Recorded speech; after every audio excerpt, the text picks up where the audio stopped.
Y les presento a Octavio Contreras Borseguí, maestro en historia. Y bueno, pues bienvenido, Muchísimas profesor. gracias. Y pues lo que nos toca el día de hoy es hablar sobre esta Revolución Francesa que además deja huella o marca pauta para muchos países, incluso de Latinoamérica, a partir de que se marcan ciertos puntos como los derechos del hombre y del ciudadano y demás. Pero ¿qué pasa justamente antes de que se dé esto que se conoce como la Revolución Francesa?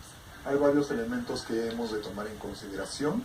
La Guerra de los 7 años, que es del año de 1756, la Guerra de Independencia de los Estados Unidos, que va a ser a partir de 1776, y la postura que el gobierno francés va a tomar en cada uno de estos conflictos, en donde pues va a ganar su bando, en el caso de la Guerra de los 7 años, el odio por parte de los ingleses, por las circunstancias como se presentaron, y el desquite va a terminar llegando para la Revolución de Independencia de los Estados Unidos, donde abiertamente van a apoyar a los estadounidenses y ahora los ingleses son los que se la van a tener que cobrar para cuando vengan los siguientes eventos, ¿no? Y allí hay toda una serie de elementos que se van sumando, nunca es monocausalidad. Eso es lo que siempre debemos de tener presente, sumado a exceso de lluvias en ciertas fechas, falta de lluvias en otras, hambre, peste, que para los años de 1787-88 se conjugan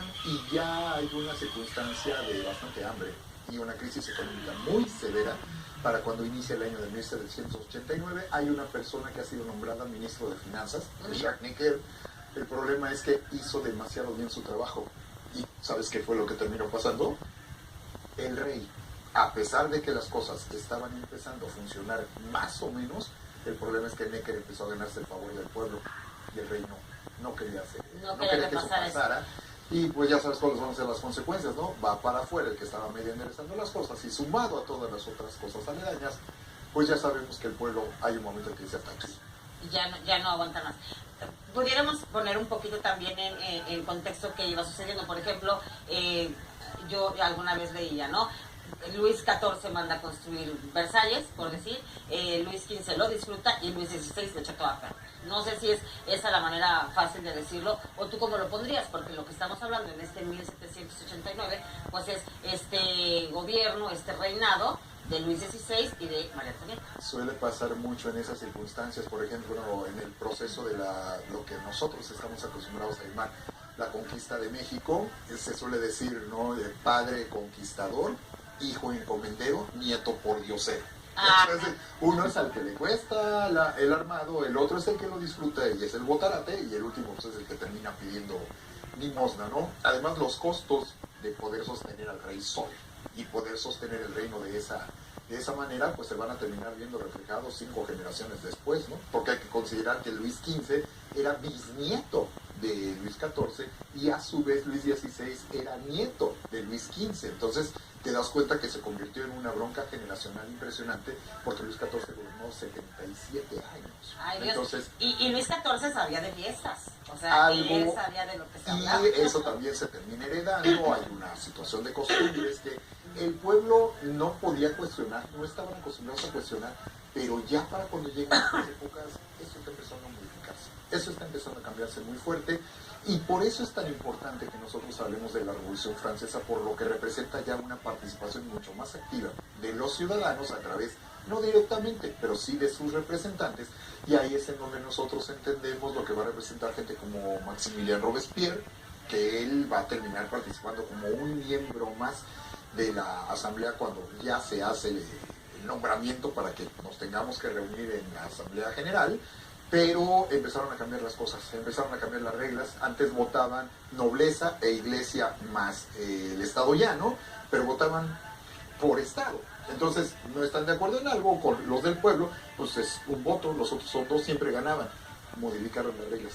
Entonces ahora vamos a votar por número de participantes y ahí es en donde las cosas empezaron a cambiar. Como un antecedente de lo que pasa en la actualidad ya en una votación, ya checar voto por voto. Tomemos en consideración esos detalles de los representantes. Esa es una vertiente que todavía nos cuesta un poquito de trabajo entender, pero en aquel contexto era fundamental. Así nació, por ejemplo, el concepto de democracia de Estados Unidos. Y cuando nosotros vemos cómo votan en Estados Unidos, no es sufragio universal, voto directo. ¿Te fijas que es muy distinto y además no es tan rápido? No, yo no lo sé, pero yo siento que nuestros resultados son muy rápidos y que es un conteo rápido y allá tiene que ver por el número de y además toma en consideración, ve el cosas. tamaño que tiene Francia con el resto de Europa, ve el tamaño que tiene Estados Unidos.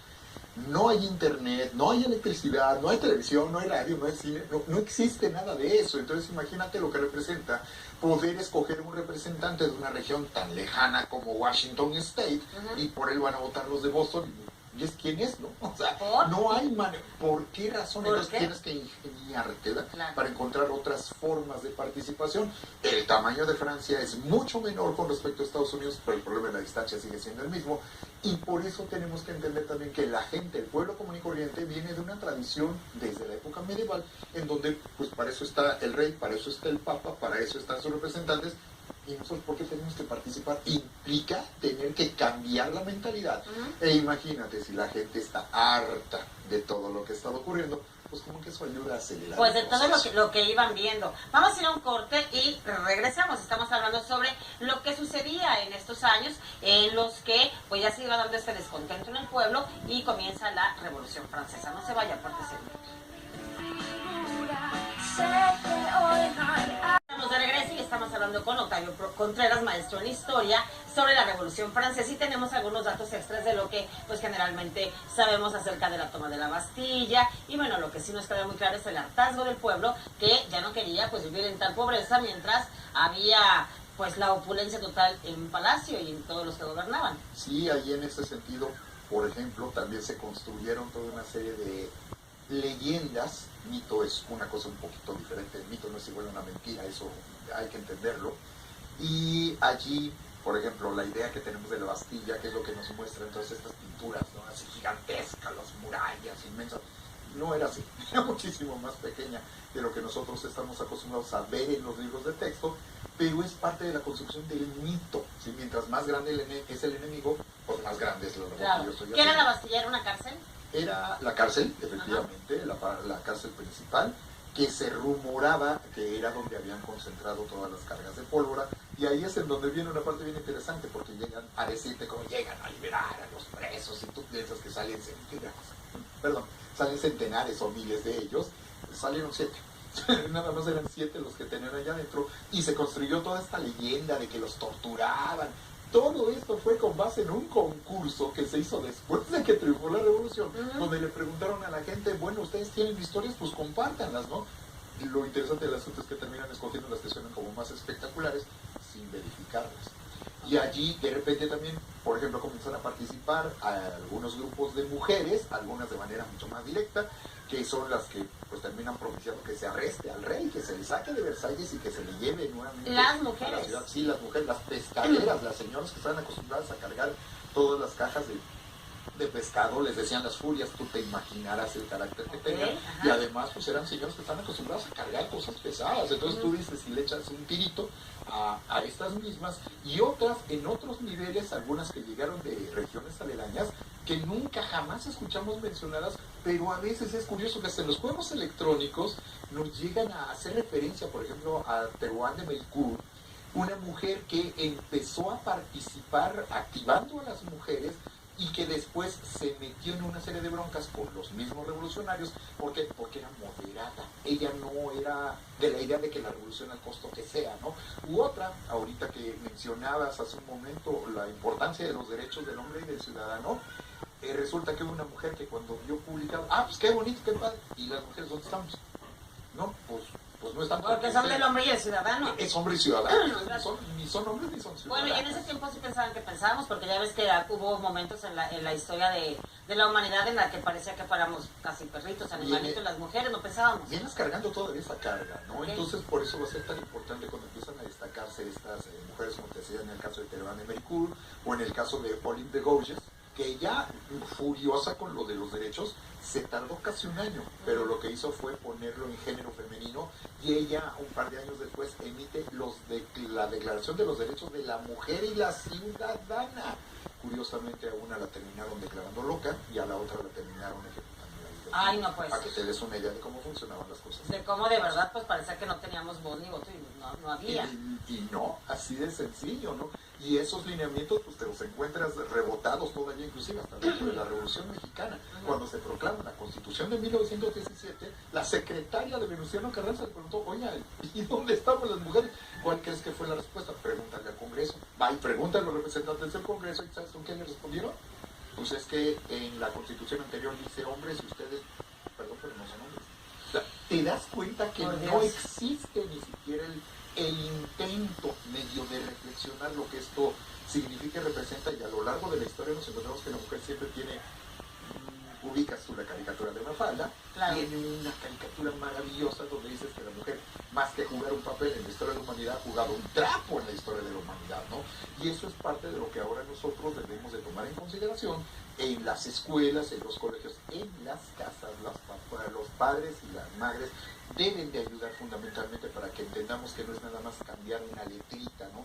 Tienes que cambiar todo. Porque además cambia la historia totalmente, porque, a ver, generalmente lo que pensamos cuando hablamos sobre una revolución francesa, y la mujer en la que pensamos es en María Antonieta, una mujer pues con ganas por la fiesta, banalidades, bonita, hasta tonta, pero no pensamos en esas mujeres que participaron activamente y que al final perdieron la vida. ¿Quieres que te diga algo muy triste? Dímelo. Hay que analizar Ni era cuidado. tan... Es que lo interesante del asunto es que ese mismo esquema demoniza al enemigo. Ella llega a una corte a la que ella no pertenecía. Ella era austriaca y la corte austriaca era bastante más austera con respecto a la corte francesa, y a ella le costó muchísimo trabajo adaptarse a la banalidad con la que vivía. O sea, no, es esto que siempre platican de que el pueblo tiene hambre, y decía, pues no, el pueblo no tiene pan, coman pastelillos. Es atribuido, es totalmente atribuido, ¿no? Y imagínate además la pérdida de sus hijos, la pérdida de algo que ella no quería originalmente, y tú ves cómo se envejeció 20 años en un proceso de 3 porque matan al marido a principios del año, y a ella 9 meses después la ejecutan, y es deprimente. Hay una caricatura que nos muestra gráficamente cómo ella en ese sentido terminó por acabarse físicamente. Obviamente si tú la contrastas con lo que es la imagen que estamos acostumbrados, ¡ay, hay otra mujer ahí! Una de la que nunca jamás hablamos, una Mélinette, como se le decía en la época.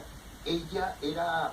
¿Por qué se decía así? Le decimos modista ahorita, okay. Pero ella, pues bueno, ya retazos de telas, ¿no? O sea, subir, se terminó siendo la modista de ella. Y a partir de la conjunción del trabajo de la modista, junto con esta María Antonieta, nace París como la base de la moda para el resto del mundo.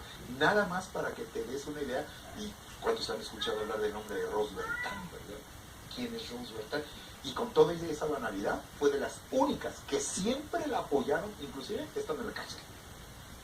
Fíjese todo lo que estamos aprendiendo hoy en Por qué soy mujer, porque no solamente, fíjate que hace algunas semanas comencé un curso justamente en San Ildefonso que nos abre y nos muestra a las mujeres en las diferentes historias, en las diferentes etapas de la historia. Y es que siempre piensas que los prehistóricos eran los que pintaban hacían las pinturas rupestres, eran los hombres, pero los que pintaban durante el barroco, pero durante el renacimiento, todos son hombres. Y no es cierto, son mujeres importantísimas y además que marcaban pauta. Entonces, eso es lo que tú mencionas. En casa, en la vida diaria, sí hay que hacer ver la valía de las mujeres y el papel que jugaron en cada uno de los momentos históricos. Vámonos a un corte, regresamos rápido porque soy mujer. Y estamos hablando sobre Revolución Francesa. Ya nos decía Octavio Contreras, maestro en historia, pues las mujeres que fueron destacando en diferentes ámbitos. Uno, las que propiciaron mucho mayor, o de mucho mayor manera, pues esta revolución fueron las pescadoras, que les llamaban furias. Ahí es en el momento en el que se define ya Francia como el gran lugar y esplendor de la moda a partir de la costurera de María Antonieta. María Antonieta ni era tan vana. Entonces ya estamos viendo, hay varias cosas que no las pensábamos. No acostumbramos, exactamente. Y ahora, hay que considerar que la participación puede ser tanto para la buena como para la mala. El problema que hubo con Théroigne de Méricourt es que ella era moderada y se empezó a pelear con las radicales, en este caso las jacobinas. Y las jacobinas en una ocasión, cuando vieron que estaba tomando demasiada fuerza, la cazaron, porque sabían que iba a escuchar las asambleas, la estuvieron cazando, se la pepenaron, la pusieron enfrente de la plaza La desnudaron y la empezaron a azotar enfrente de todo el mundo. De milagro no la mataron porque llegó la tropa, la terminó salvando, y después el que ordenó que se le protegiera fue uno de los más importantes representantes de los medios en aquella época, Jean-Paul Marat, porque si no la hubieran asesinado. ¿Y por qué se daba esta agresividad y esta mostrar a las personas en público y de esta manera denostarlas y castigarlas? Se supone que también un modelo importante en Francia de esa época, creo, era la policía, ¿no?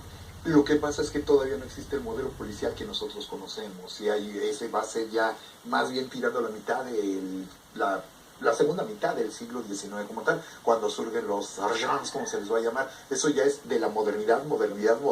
Aquí estamos viendo todavía los antecedentes. Es otro tipo pues es literalmente el ejército, literalmente es el ejército el que participa e interviene. Evidentemente las mujeres no forman parte del ejército, y aquí más bien el ejército es el que la llegó a salvar, pero lo más triste del asunto es que a raíz de ese ataque le vino un problema mental muy severo que le hizo que en su casa no pudiera ya andar vestida, como que, no sé, como si lo hubieran golpeado con ortigas o algo así.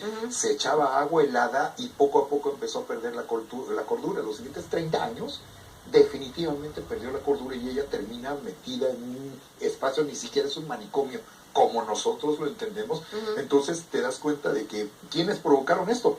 Las mujeres que la atacaron. ¿Por qué? Porque no piensa igual que nosotros. La revolución tiene que ser así y no puede ser de intermedios.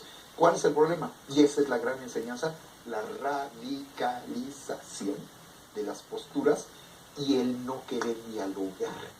Esa es otra de las grandes enseñanzas de lo que representó la Revolución Francesa, que terminó culminando en el terror, y de todo ese relajo que se terminó desarrollando para el año 1794. Nosotros no llegamos hasta allá, nosotros nos quedamos con la ejecución de Luis XVI, ¿no? Y después vino el terror, y toda esta época del terror, en donde el hecho de que utilices sotana, en automático eres culpable porque tú eres un retrógrado, porque tú, diríamos nosotros, perteneces a este grupo. Todavía no nace el concepto, pero va a empezar a aparecer el del conservadurismo, etcétera. Porque eres padrecito, te mata, ¿no? Así de simple y así de sencillo. Y tuvo que llegar alguien a imponer el orden a la de fuerza. Napoleón. Ahí llega Napoleón. Pues yo te invito para que vengas en otra ocasión a hablarnos sobre este personaje, sobre esta pareja, ¿no? Napoleón y Josefina, y a ver todo lo que sucede en torno a ellos. Pero bueno, siempre es pues padrísimo platicar, escucharte y sobre todo pues conocer otros datos de lo que fue la Revolución Francesa y lo que sucedió durante este evento. Muchas gracias a ustedes también, muchas gracias. Yo les dejo con todo cariño un beso, un abrazo y un gran aplauso, porque soy mujer. Yo soy tan fuerte porque hoy soy